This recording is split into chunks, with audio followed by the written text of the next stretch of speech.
अल्हम्दुलिल्लाहि रब्बिल आलमीन वस्सलातु वस्सलामु अला सय्यिदिल मुरसलीन अम्मा बाद फ़अऊज़ु बिल्लाहि मिनश शैतानिर रजीम बिस्मिल्लाहिर रहमानिर रहीम अस्सलातु वस्सलामु अलैका या रसूलल्लाह व अला आलिका व अस्हाबिका या हबीबल्लाह अस्सलातु वस्सलामु अलैका या नबिय्यल्लाह व अला आलिका व अस्हाबिका या नूरल्लाह। दूरेर ओ काछेर देशेर ओ प्रबासेर इस्लामी भाईरा মাদানী চ্যানেলের দর্শকবৃন্দ, মাদানী চ্যানেলের মাহে রমজানের ধারাবাহিক অনুষ্ঠান মাহে রমজান ও নারীদের করণীয় আরও একবার আপনাদের মাঝে উপস্থিত হয়েছি। আসুন ভালো ভালো নিয়ত সহকারে আমরা দেখার প্রস্তুতি গ্রহণ করি। নবী করিম রউফুর রহিম সাল্লাল্লাহু তাআলা আলাইহি ওয়া আলিহি ওয়াসাল্লাম ইরশাদ করেন, যে ব্যক্তি আমার প্রতি দৈনিক 50 বার দুরুদে পাক পড়ে কিয়ামতের দিন আমি তার সাথে মুসাফা করব। সাল্লু আলাল হাবিব সাল্লাল্লাহু তাআলা আলা মুহাম্মদ সাল্লাল্লাহু আলাইহি ওয়াসাল্লাম। প্রিয় ইসলামী ভাইরা, মাদানী চ্যানেলের দর্শকবৃন্দ, ইসলাম আমাদেরকে মেহমানদারি করার প্রতি উৎসাহ প্রদান করেছে। এমনকি এই নেক আমলকে অর্থাৎ সৎ কাজ ইমানের মৌলিক দাবির অন্তর্ভুক্ত করা হয়েছে। নবী করিম রউফুর রহিম সাল্লাল্লাহু তাআলা আলাইহি ওয়া আলিহি ওয়াসাল্লাম ইরশাদ করেন, মান কানা ইউমিনু বিল্লাহি ওয়াল ইয়াউমিল আখিরি ফালইউকরিম দাইফা। যে ব্যক্তি আল্লাহ পাক ও কিয়ামতের দিনের উপর ঈমান রাখে তার উচিত সে যেন তার মেহমানের সম্মান করে। হাদিস পাক কত সুন্দরভাবে নবী পাক সাল্লাল্লাহু তাআলা আলাইহি ওয়া আলিহি ওয়াসাল্লাম আমাদেরকে উৎসাহ প্রদান করেছেন মেহমানদারির প্রতি। নবী করিম সাল্লাল্লাহু আলাইহি ওয়াসাল্লাম মেহমানদারিকে ঈমানের সাথে যুক্ত করে উল্লেখ করেছেন। যে ব্যক্তি আল্লাহ পাক ও কিয়ামতের দিনের উপর ঈমান রাখে তার উচিত সে যেন তার মেহমানের সম্মান করে। যেন বুঝিয়ে দিচ্ছেন মেহমানের সম্মান করা এবং উত্তমভাবে তার খাতিরদারি করা ঈমানের মৌলিক দাবি। মেহমান আল্লাহ তাবারক ওয়া তাআলার পক্ষ থেকে অনেক বড় নেয়ামত। মেহমান যদি আমাদের ঘরে চলে আসে, রহমত চলে আসলো, বরকত চলে আসলো। এখন আমাদের করণীয় হচ্ছে তাদেরকে সম্মান জানানো।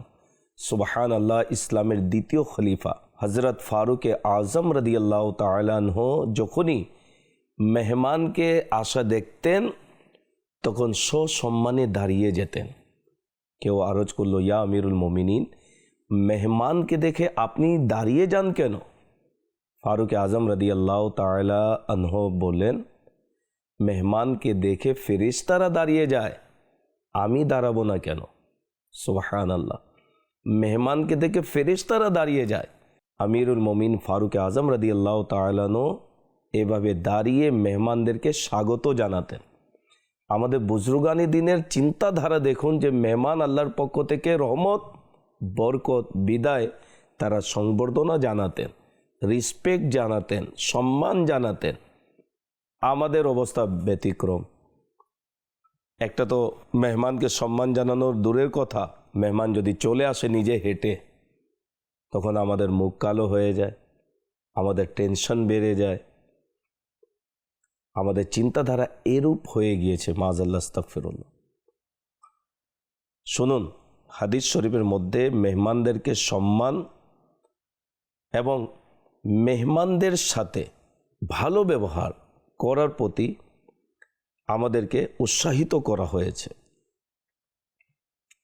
যে ব্যক্তি সত্যিকার অর্থে মুসলমান, যে আল্লাহ ও আখিরাতের দিনের উপর ঈমান রাখে, তার চরিত্রে এই গুণ থাকা জরুরি যে সে মেহমানের যথাযথ সম্মান করবে। আমাদেরকে মেহমানদারির শিক্ষা কত সুন্দরভাবে নবী পাক সাল্লাল্লাহু তাআলা আলাইহি ওয়া আলিহি ওয়াসাল্লাম দিয়েছেন। শুনুন, নবী করিম সাল্লাল্লাহু আলাইহি ওয়াসাল্লাম কি বলেছেন। একজন মানুষের তিনটি বিছানা রাখা উচিত। এক, নিজের জন্য, 2 নিজের স্ত্রীর জন্য, 3 মেহমানের জন্য। অর্থাৎ ঘরের মধ্যে মেহমানদের জন্য ব্যবস্থা রাখা উচিত। বিছানা আপনার জন্য রয়েছে, পরিবারের জন্য রয়েছে, মেহমানদের জন্য নেই। যখন মেহমান চলে আসে তখন আমরা টেনশনে পড়ে যাই যে মেহমানকে আমরা কোথায় ঘুমাতে দিব, বিছানা তো নেই। বিশেষ করে শীতকালে যদি মেহমান চলে আসে তখন আমাদের টেনশন আরও বেড়ে যায় যে এই শীতকালে মেহমানকে কোথায় রাখবো, কোথায় থাকবে, বিছানার অভাব রয়েছে। তো নবী পাক সাল্লাল্লাহু তাআলা আলাইহি ওয়াসাল্লাম তিনি আমাদেরকে পূর্বেই বলে দিয়েছেন যে 3টি বিছানা যেন রাখা উচিত, একটি নিজের জন্য, একটি পরিবারের জন্য, আর একটি হচ্ছে মেহমানদের জন্য। 1400 বছর আগেই নবী পাক সাল্লাল্লাহু আলাইহি ওয়াসাল্লাম আমাদেরকে বলেছেন। এখন আমরা একটু চিন্তা করি, আমাদের ঘরে মেহমানদের ব্যবস্থা রয়েছে? নেই। তো নবী পাক সাল্লাল্লাহু আলাইহি ওয়াসাল্লাম যেহেতু উৎসাহিত আমাদেরকে করেছেন, আমাদের মেহমানদের জন্য ব্যবস্থা করা উচিত। ঈদ আসবে কয়েকদিনের মধ্যেই, তো আমাদের ঘরে মেহমানদের আগমন ঘটবে। আমরা যেন মুখ কালো না করি, তাদেরকে হাস্য উজ্জ্বল চেহারায় উৎফুল্লতার সাথে রেসপেক্ট জানিয়ে তাদেরকে ঘরে নিয়ে আসি, তাদের মেহমানদারির ব্যবস্থা করি। কেন? মেহমান নিজের রিজিক নিজে নিয়ে আসে এবং যখন বিদায় নেয় তখন মেজবানের গুনাহ আল্লাহ তাবারক ওয়া তাআলা মাফ করে দেন, মেজবানের গুনাহ মাফ হয়ে যায়। তো আল্লাহ তাবারক ওয়া তাআলার পক্ষ থেকে মেহমান এটি নিয়ামত। নবী পাক সাল্লাল্লাহু তাআলা আলাইহি ওয়াসাল্লাম হাদিস শরীফে বলেছেন, লা খায়রা ফি মান লা ইউদাইয়িফু, যে ব্যক্তি মেহমানদারি করে না তার মধ্যে কোনো কল্যাণ নেই। মেহমানদারিকে গুরুত্ব দেয়া হয়েছে, বলা হচ্ছে মানুষের ভালো মন্দের মাপকাঠি হলো তার মেহমানদারি। যে ব্যক্তি মেহমান নেওয়াজ অর্থাৎ অতিথি পরায়ণ, মেহমানের সম্মান করে, মেহমানকে আরাম ও স্বাচ্ছন্দ্যে রাখে, মেহমান ঘরে এলে আনন্দে মেতে ওঠে, সে ব্যক্তি অত্যন্ত ভালো। তার চরিত্র, তার আখলাক, চারিত্রিক গুণ, তার সিরাত ও তার সত্তায় কল্যাণ রয়েছে। সুবহানাল্লাহ। আর যে ব্যক্তি মেহমানের সম্মান করে না, মেহমান এলে মুখ ভার করে ফেলে, মনে মনে বিরক্ত বোধ করে, ভালোভাবে মেজবানি করে না, এমন ব্যক্তির চরিত্র ও স্বভাবের মধ্যে কোনো কল্যাণ নেই। এটি আমাদের সমাজের মধ্যে হয়, সমাজের মধ্যে এরকম লোক পাওয়া যায়।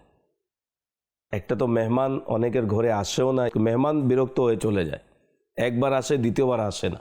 আর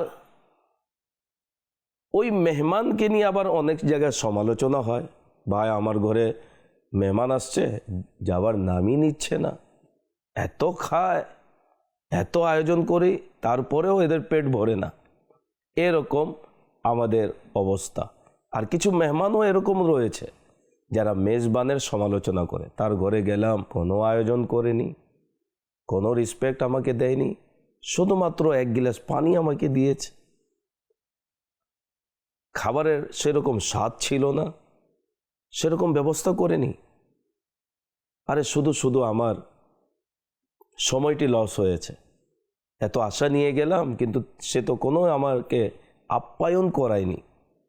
এরকম আমরা গীবতের মধ্যে অনেকে মেহমান এবং মেজবান আমরা পড়ে যাই। আল্লাহ আমাদেরকে বাঁচার তৌফিক দান করুন।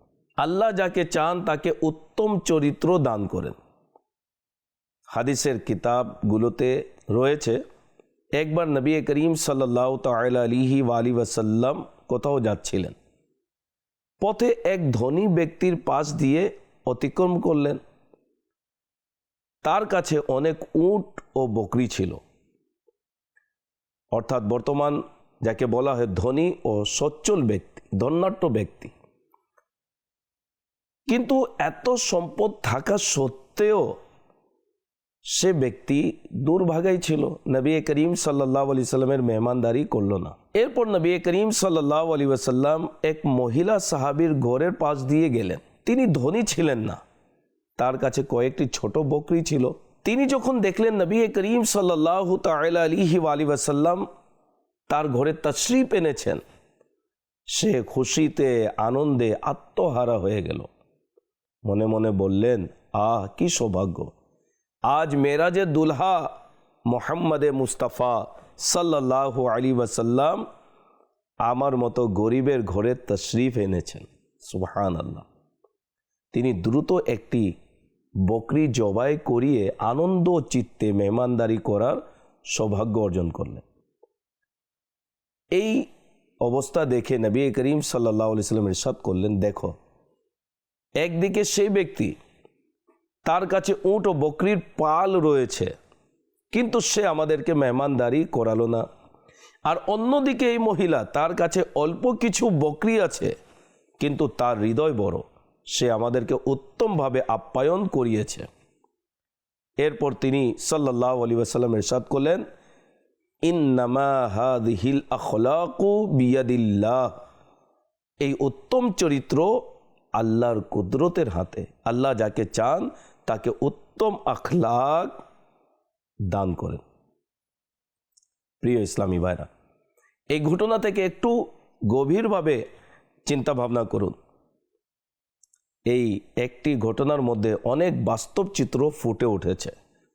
কত মানুষ আছে আল্লাহ পাক যাদেরকে অনেক সম্পদ দিয়েছেন, অনেক নিয়ামত দান করেছেন, কিন্তু তাদের হৃদয় খুবই সংকীর্ণ, কৃপণ ব্যক্তি হয়ে থাকে। মেহমান এলে তাদের মন ভারী হয়ে যায়, মুখমণ্ডলে অস্বস্তি ফুটে ওঠে, অন্যকে খাওয়ানো পান করানোর ক্ষেত্রে খুব কৃপণতা করে। অন্যদিকে এমন মানুষও আছে যাদের কাছে সম্পদ থাকুক বা না থাকুক, আল্লাহ পাক তাদের ধনী করেছেন বা গরিব রেখেছেন, কিন্তু তাদের হৃদয় খুবই উদার। জি, সমাজে এরকমও লোক রয়েছে যারা মেহমান আসলে তারা খুশি হয়। অনেকে মেহমানের আশায় বসেও থাকে, না আসলে তাদের মন খারাপ হয়ে যায় যে আমাদের ঘরে মেহমান আসে না। আর অনেকে আছে যাদের ঘরে মেহমান আসলে মন খারাপ হয়ে যায়, যে মেহমান চলে আসছে, টেনশনে পড়ে যায়। এরূপ করা উচিত নয়। তো মেহমানদারি এটি হচ্ছে আল্লাহ তাআলার পক্ষ থেকে একটি নিয়ামত। আল্লাহ তাবারাক ওয়া তাআলা যাদেরকে তৌফিক দেয়, তারা এই মহত্বপূর্ণ কাজ তাদের মাধ্যমে সম্পাদন হয়, তারা মেহমানদেরকে রিসপেক্ট করে।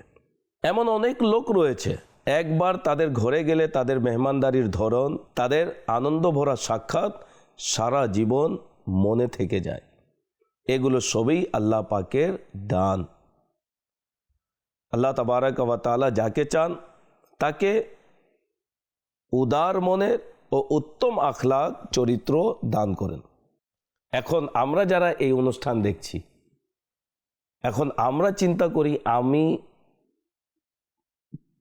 কোন বিষয়ে অন্তর্ভুক্ত। আমার মাঝে কি মেহমানদারির উৎসাহ আছে? আমি কি মেহমান আসলে আনন্দ চিত্তে তাদেরকে বরণ করে নিই, তাদের থাকার ব্যবস্থা করি, মেহমানদারির ব্যবস্থা করি, নাকি আমারও মন ছোট হয়ে যায়? যদি এরূপ থাকে, মন ছোট হয়ে যায়, তাহলে আল্লাহ তাআলার দরবারে আমাদেরকে তওবাও করা উচিত, দোয়াও করা উচিত, আল্লাহ তুমি আমাকে উদার মনের অধিকারী বানাও।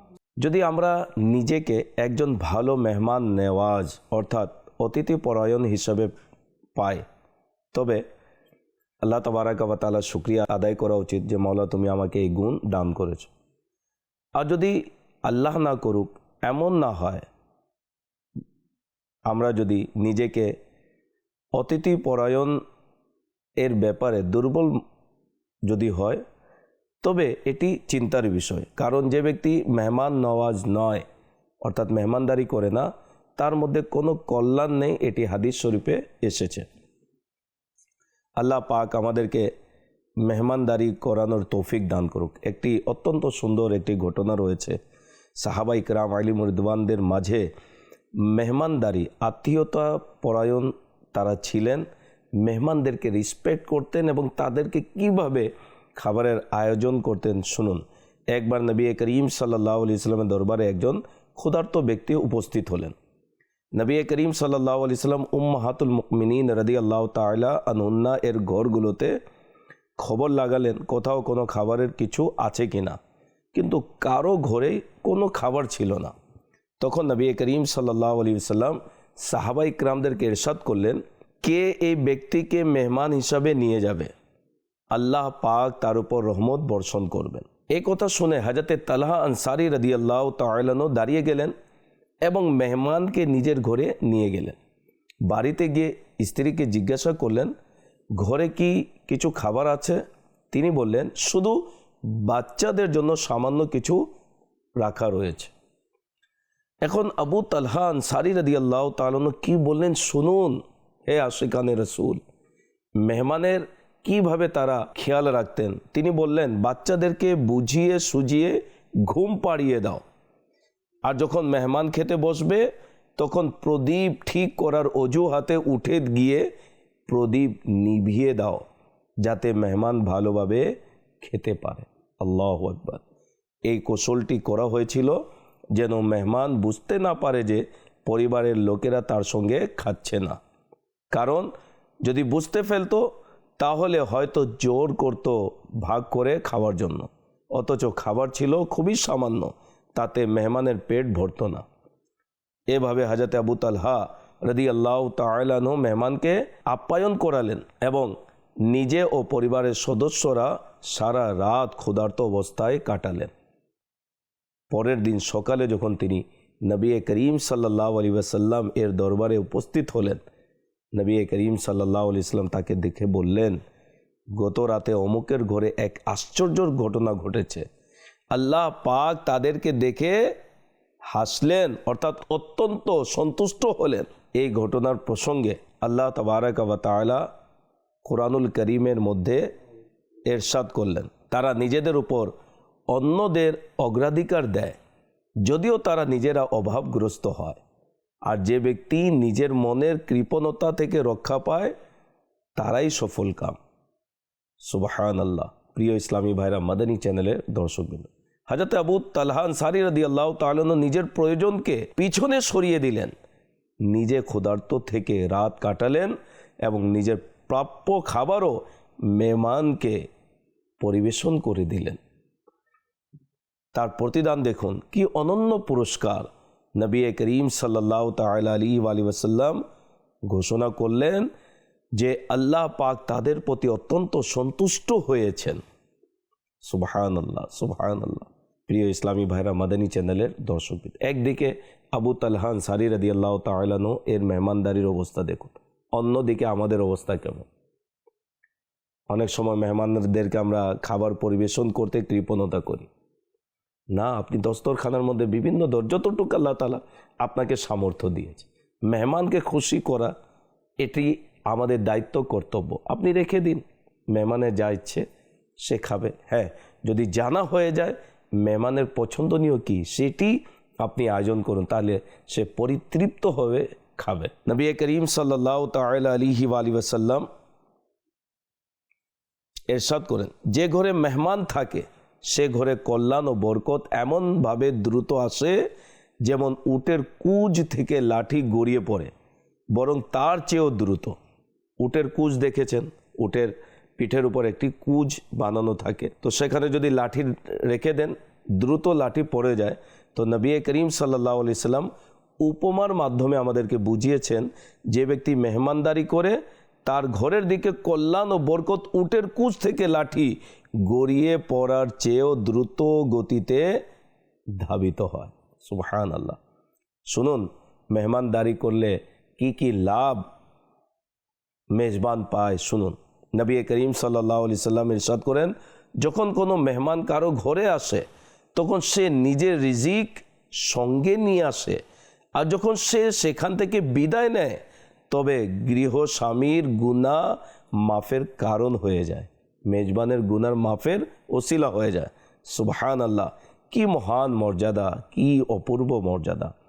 অনেক সময় মানুষ মেহমান দেখলে অস্থির হয়ে যায়, এদের শান্ত থাকা উচিত, কারণ মেহমান যখন আসে তখন সে নিজের রিজিক সঙ্গে নিয়ে আসে, আর যখন চলে যায় তখন মেজবানের গুনাহ মাফের মাধ্যম হয়ে যায়। হযরতে আনাস বিন মালিক রাদিয়াল্লাহু তাআলা আনহু তার ভাই হযরতে বারা রাদিয়াল্লাহু তাআলা আনহুকে বললেন, হে বারা, যখন কোনো ব্যক্তি তার দ্বীনী ভাইয়ের শুধু আল্লাহ তাআলা সন্তুষ্টির জন্য মেহমানদারি করে এবং তার কাছ থেকে কোনো প্রতিদান বা ধন্যবাদ প্রত্যাশা করে না, তখন আল্লাহ পাক তার ঘরে 10 জন ফেরেশতা প্রেরণ করেন। সে ফেরেশতারা পূর্ণ 1 বছর তার ঘরে অবস্থান করেন। তারা আল্লাহর তাসবিহ পাঠ করেন, তার পবিত্রতা ঘোষণা করেন, তার মহিমা বর্ণনা করেন এবং মেজবানের জন্য মাগফিরাতের দোয়া করতে থাকেন। হে আশিকানে রাসূল, উৎফুল্লতার সাথে মেহমানদারি করা উচিত। মেহমান যদি আসে ঘরে, তাদেরকে সংবর্ধনা জানানো উচিত, সে অনেক কিছু নিয়ে আপনাদের কাছে এসেছে, আমাদের কাছে এসেছে। কত সুন্দর ফজিলত! 10 জন ফেরেশতা 1 বছর পর্যন্ত ঘরে অবস্থান করে আর আল্লাহ তাআলার তাসবিহ তারা পাঠ করে থাকেন, আল্লাহ তাআলার হামদ ও সানা করে থাকেন এবং মেজবানের জন্য মাগফিরাতের দোয়া করতে থাকেন। যখন 1 বছর পূর্ণ হয় তখন ওই ফেরেশতাদের পুরো বছরের ইবাদতের সমপরিমাণ সওয়াব মেজবানের আমল নামায় লিখে দেয়া হয়। সুবহানাল্লাহ। আর আখিরাতে তার জন্য এই প্রতিদান থাকবে যে আল্লাহ পাক তাকে জান্নাতের সুস্বাদু খাদ্য খাওয়াবেন। সুবহানাল্লাহ। প্রিয় ইসলামী ভাইরা, মাদানী চ্যানেলের দর্শকবৃন্দ, একটু চিন্তা করুন কি অসাধারণ ফজিলত। মেহমান ঘরে এলো, তার উত্তমভাবে মেহমানদারি করুন, বদলে কি পাবেন শুনুন। ঘর কল্যাণ ও বরকতের ঠিকানা হয়ে যাবে। ফেরেশতারা ঘরে আগমন করবেন, তারা আল্লাহ তাআলার হামদ ও সানা প্রশংসা করবেন, আমাদের জন্য মাগফিরাতের দোয়া করবেন। এগুলো অত্যন্ত মহত্বপূর্ণ এবং ফজিলতপূর্ণ একটি কাজ রয়েছে। ঈদের সময় আমাদের ঘরে মেহমানের আগমন হয়, মেহমান ঘরে আসেন। তবে এই সব রেওয়ায়েত যদি আমাদের মনে থাকে আর এই সব রেওয়ায়েতকে স্মরণ রেখে আমরা সুন্দরভাবে যেন মেহমানদারি করার চেষ্টা করি, ইনশাআল্লাহুল করিম পুরো বছর ঘরে আল্লাহ তাবারক ওয়া তাআলার পক্ষ থেকে বরকত অবতীর্ণ হবে, আমাদের ঘরে বরকত আসবে। মেহমানদারির কিছু আদব রয়েছে, সে আদব সম্পর্কে আমরা শুনি। মেহমানদারি অত্যন্ত উত্তম ও স্বভাবপূর্ণ আমল, কিন্তু দুঃখের বিষয় আমাদের সমাজে একে সব সময় নেক কাজ মনে করে করা হয় না। তদুপরি এই উত্তম কাজের আদবও অনেকে রক্ষা করেন না। কখনো কখনো মেহমান আগমনের কারণে গুনাহের পরিবেশও সৃষ্টি হয়ে যায় না জানার কারণে। কিভাবে? পর্দার বিধান লগ্ন হয়, খালাতো, মামাতো, ফুফাতো, চাচাতো আত্মীয়দের সঙ্গে পর্দা ফরজ হলেও সাধারণত তা মানা হয় না, ফলে গুনাহের পরিস্থিতি তৈরি হয়।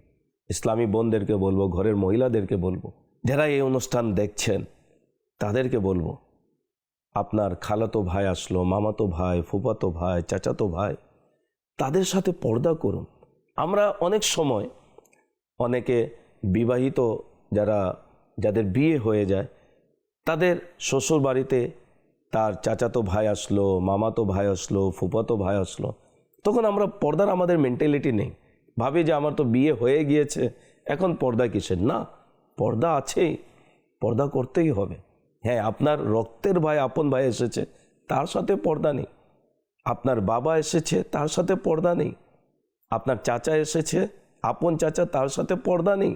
কিন্তু যাদের সাথে পর্দা ইসলাম নির্ধারিত করেছে তাদের সাথে পর্দা করতেই হবে।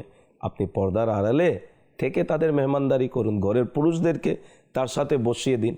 আপনি রান্নার কাজের মধ্যে ব্যস্ত থেকে তাদের জন্য সুস্বাদু খাবার পরিবেশন করুন, সওয়াবের ভাগীদার হবেন। কখনো মেহমান ও মেজবানের মনের কষ্ট দিয়ে থাকেন, যেমন মেহমান আসলো, বিদায় নিয়ে চলে গেল, তখন বিভিন্ন ধরনের তার ব্যাপারে বলল, কি আপ্যায়ন করালো, ভালো ব্যবস্থা ছিল না, রান্না ভালো ছিল না, হ্যাঁ, যেমন তেমন খাবার আমাদের সামনে রেখে দিল, এগুলি আমরা খাই না, অনেক সময় মুখেও বলে দেয় মাজাল্লাহ, তখন মেজবান আঘাতপ্রাপ্ত হয়।